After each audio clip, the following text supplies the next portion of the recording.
Suhail talk में स्वागत है। आप सोच रहे हैं मैं क्या कर रहा हूँ। वो ओलंपिक आने वाली है, तैयारी तो करनी ही पड़ेगी, लेकिन मैं नहीं जा रहा ओलंपिक में। मैं कुछ आपके सामने शेयर करने वाला हूँ ओलंपिक से रिलेटेड।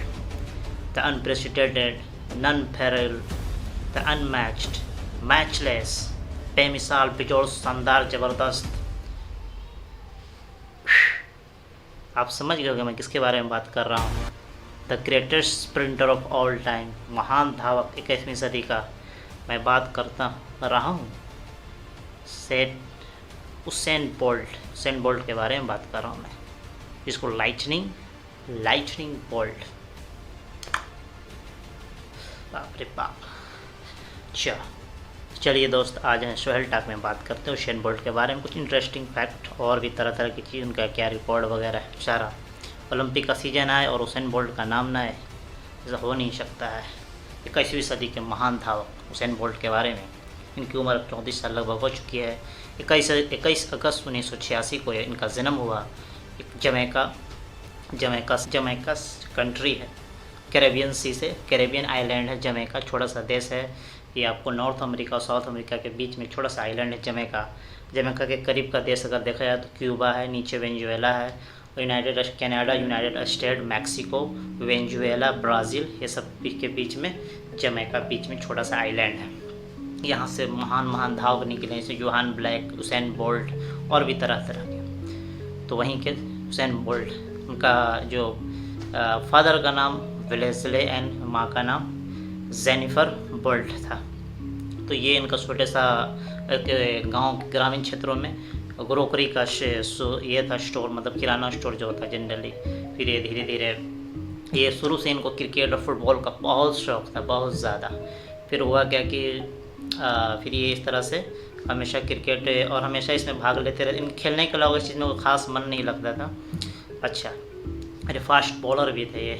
तो हुआ धीरे धीरे मतलब आगे इनका कैरियर इस तरह बढ़ता गया। सबसे पहले नोटिस किए गए 2002 जूनियर वर्ल्ड चैम्पियनशिप में, जो अंडर 20 के लिए होता है। तो इसमें होता है क्या कि ये 36,000 जो उनका जमैका का किंगस्टन स्टेडियम में 36,000 दर्शकों के सामने काफ़ी नर्वस थे। और जब इन्होंने 200 मीटर में जब पहला नंबर लाया, यानी कि गोल्ड मेडल जीता, तो ये एकदम पूरे दुनिया के नज़र में आएगा।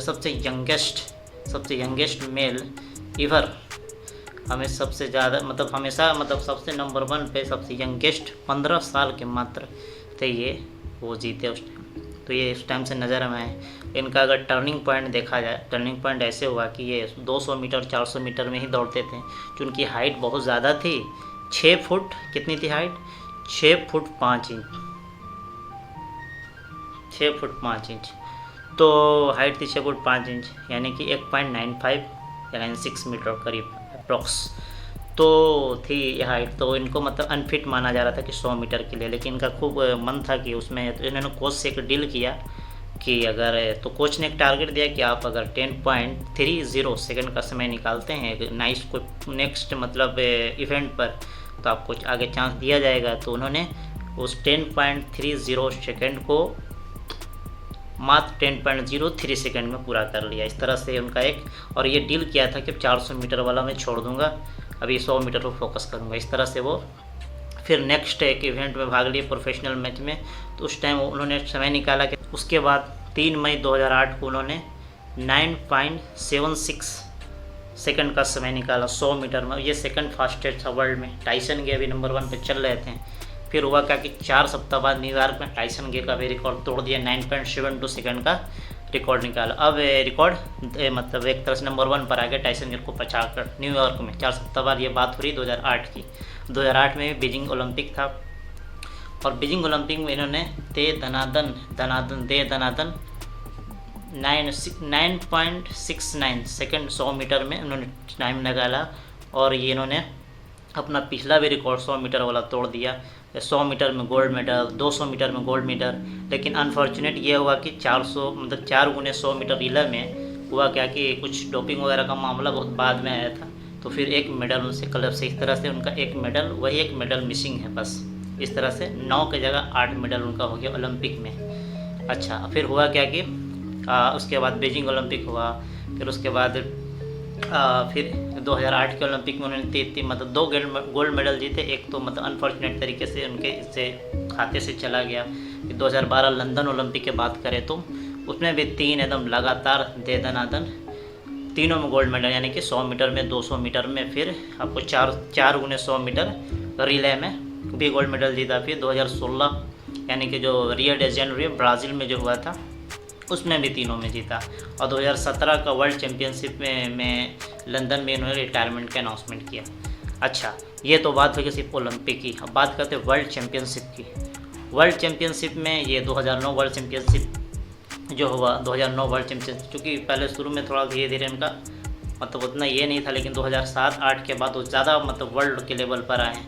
तो 2009 में हुआ क्या कि तीनों 2009 यानी कि 2008 ओलंपिक, बीजिंग ओलंपिक के 1 साल बाद 2009 में बर्लिन में मतलब तीनों में, यानी कि 100 मीटर, 200 मीटर में और 400 मीटर, 4 गुने 100 मीटर रिले में भी तीनों में गोल्ड मेडल जीता। इसमें ही बर्लिन में ही आपको 9.58 सेकेंड का वर्ल्ड रिकॉर्ड बनाया इसमें 100 मीटर में, जो अभी तक वर्ल्ड रिकॉर्ड बना हुआ है इनका। इस तरह से 2011 वर्ल्ड चैम्पियनशिप में भी 200 मीटर में और 400 मीटर में रिले में भी 4 गुने 100 मीटर ऐसे लिखा जाता है रिले।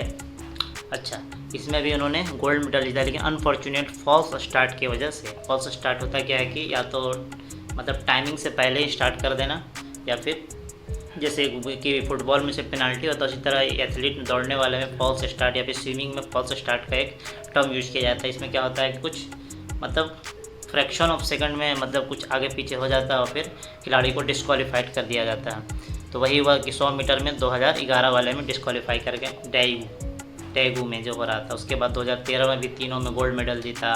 फिर उसके बाद 2013 में भी जीता और 2015 में भी गोल्ड मेडल जीता वर्ल्ड चैम्पियनशिप में। ओलंपिक में तो 8 पदक इनका फिक्स है। ओलंपिक का नाम आए और हुसैन बोल्ट का नाम ना आए, ये नाइंसाफ़ी है। कितने स्पीड।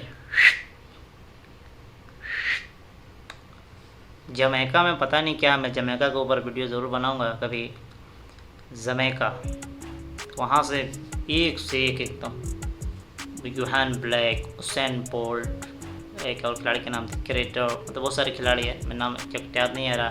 अच्छा, फीमेल में भी उतना ही तेज़ निकलते हैं वहाँ से, वहाँ का वातावरण में कुछ खास है। अच्छा, मैं बात कर रहा हूँ हुसैन बोल्ट के बारे में कि इतने सारे वर्ल्ड चैम्पियनशिप में भी लगातार मेडल पर, मतलब एक तरह से इनका मतलब ज़्यादातर गोल्ड मेडल ही एक तरह से देखा जाए तो हर चीज़ में। ओलंपिक में 8 गोल्ड मेडल, दौड़ने में नंबर 1। अच्छा, फिर 2000 अगर पहले की बात की 2007 की अगर वर्ल्ड चैम्पियनशिप जो मैं 2009 से मैंने बोला 2007 में वर्ल्ड चैम्पियनशिप जो हुई थे उसमें भी सिल्वर जीता था उन्होंने। इसमें 200-400 मीटर रिले में सिल्वर मेडल जीता था। और सबसे लास्ट ये 2017 वर्ल्ड चैम्पियनशिप लंदन में जो हुआ था उसमें उन्होंने संन्यास की घोषणा कर दी थी। ब्रॉन्ज मेडल के साथ ही उन्होंने ये किया था।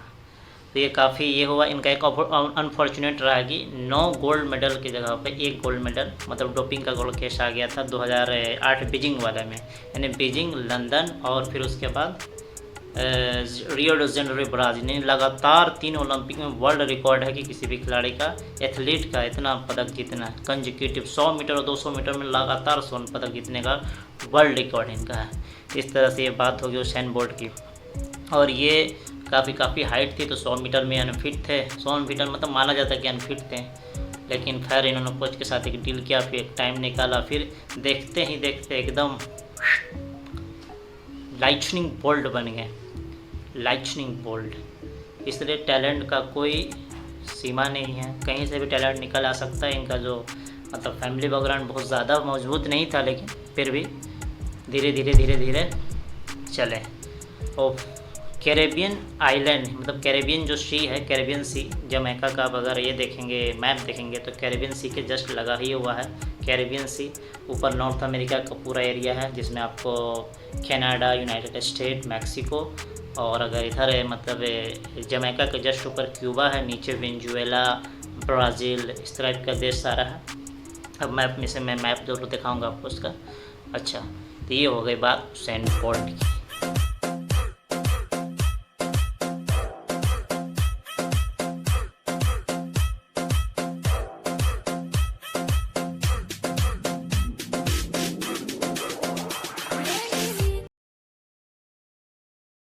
चलिए दोस्तों, बने रहें स्टूडेंट लाइफ के साथ इसी तरह और नए इंटरेस्टिंग वीडियो के लिए, और भी इंटरेस्टिंग चीज़ ओलंपिक से जुड़े मैं लेकर आता रहूँगा लगातार। तो बने रहे मेरे चैनल के साथ, वीडियो को लाइक से सब्सक्राइब करना बोलें। और मैं चला अब उसेन बोल्ट की तरह दौड़ने।